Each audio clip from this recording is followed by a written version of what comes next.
Hey guys, it's Vampire Mike from Sega CD Universe, and I wanted to show you guys a bit of Dark Souls 2 on the Xbox One. This is a re-release with some upgraded stuff, lots of tweaks, a couple new areas, and a lot of DLC. So it's called Dark Souls 2 Scholar of the First Sin. The original title came out on the PC, 360, and PS3, and then they redid it.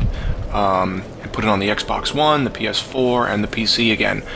And it is really, really fun, but equally as frustrating if you don't get the hang of things. Right now I'm kind of just showing off the upgrade menu where you can, tweak your character and make him stronger, make him roll faster, make him hit harder, things like that. You really have to sort of play a game with the numbers and figure out what works for you. You don't want to go too crazy and like put it all into one spot and not have something else. One of my main problems when I first started was, and I think most people would probably do this, you tank up with like the heaviest armor and the heaviest shit, and then you end up dying over and over because you can't really move quickly. The game has a really great atmosphere. It feels, and this is going to be a very weird correlation or comparison, but it reminds me of Silent Hill 2 and on. I didn't play 1, but it's got this very desolate, you're by yourself kind of feeling. The enemies look very evil usually. Sometimes they're a little goofy, but for the most part very evil. You can defend yourself, and you can really upgrade your guy and do a lot of cool moves and stuff and learn what kind of weapons you like. There's a lot of customization in that regard. But if the game is known for its like extreme difficulty. So what I ended up doing is I over-leveled myself like 15-20 levels.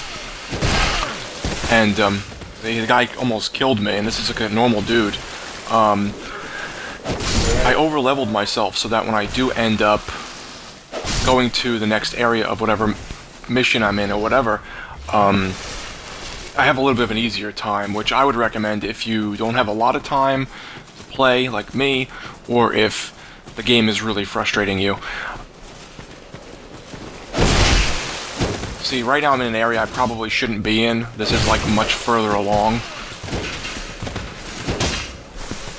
A big part of the game is knowing when to block, roll, hit, and then parry. You'll see me parry in a second.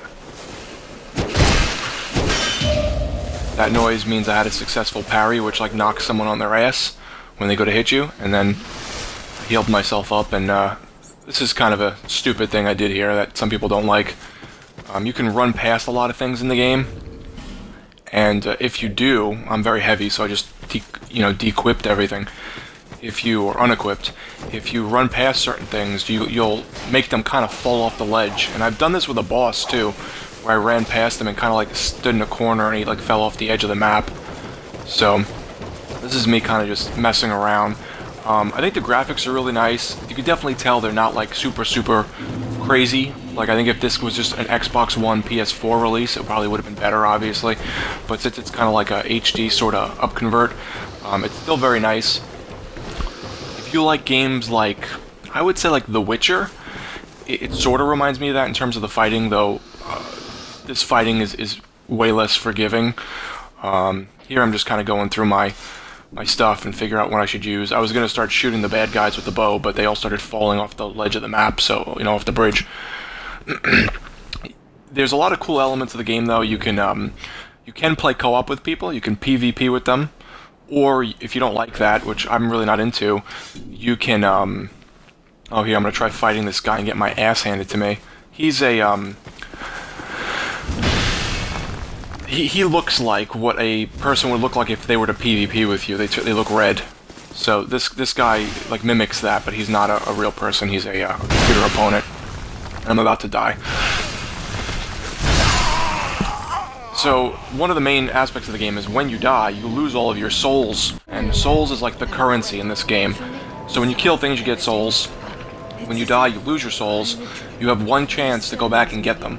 If you die again, then those souls are gone. You lose them forever. So one of the main things I would recommend, and I think most people would, is you want to spend your souls when you have them especially if you're going into a new area you don't know, because then you might go somewhere really difficult. The game definitely does not hold your hand. There's lots of ambiguity. The areas, you don't know what's coming, you're not sure what's going to happen, you know, who you're going to fight, if you're over-leveled, if you're under-leveled. A lot of the items aren't fully explained well, in my opinion. It's more of like a trial and error, so I do a lot of looking up online to figure out, should I do this, should I use this, what the hell does this do, type of thing. As I was saying before with the online mode, there is PvP. I'm not really a PvP guy, at least with this game. I do like the co-op though.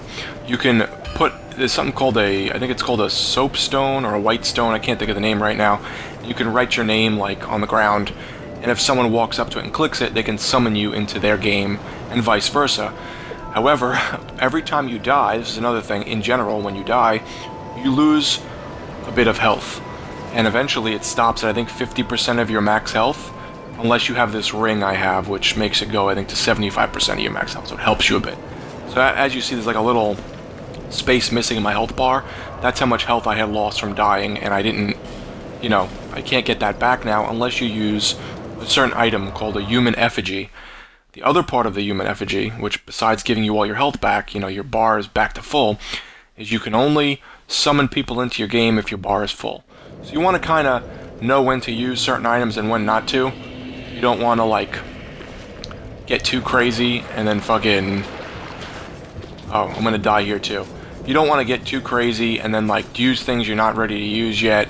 See, this level now, this area I'm in, is actually further along than I should be. So, since it's got a lot of ambiguity to it, you don't kind of know where to go next. There's, like, little hints, but for the most part, I just kind of went too far into the game. I should have went somewhere else first.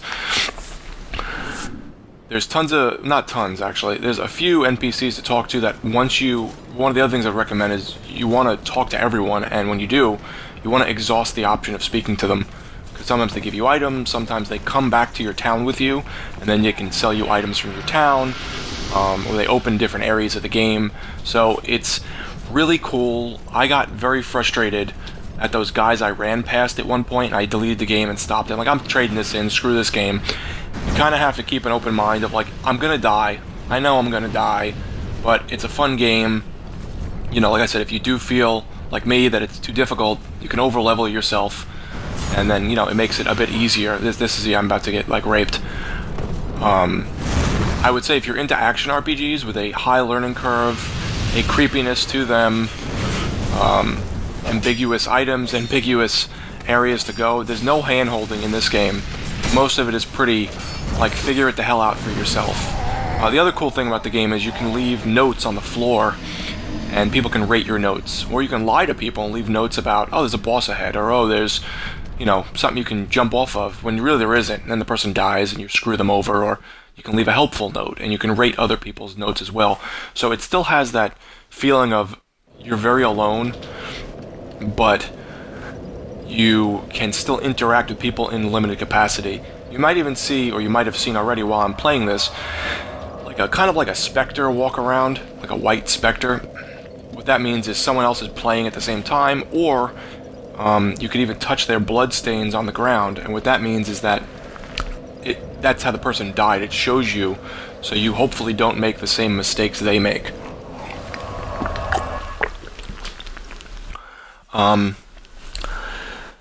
I'm not sure what else to say, really. I like the game a lot. I think the soundtrack is really good. I think the graphics are pretty nice. I think it's fun. It's engaging. It's very difficult, but I really do like it, and I'm glad I gave it a second shot and didn't just delete it and trade it in. If you have a lot of time on your hands and you don't mind the steep learning curve, definitely check out Dark Souls 2, Scholar of the First Sin on the Xbox One or the PS4. I got hooked into it, and I'm surprised how much I really like it.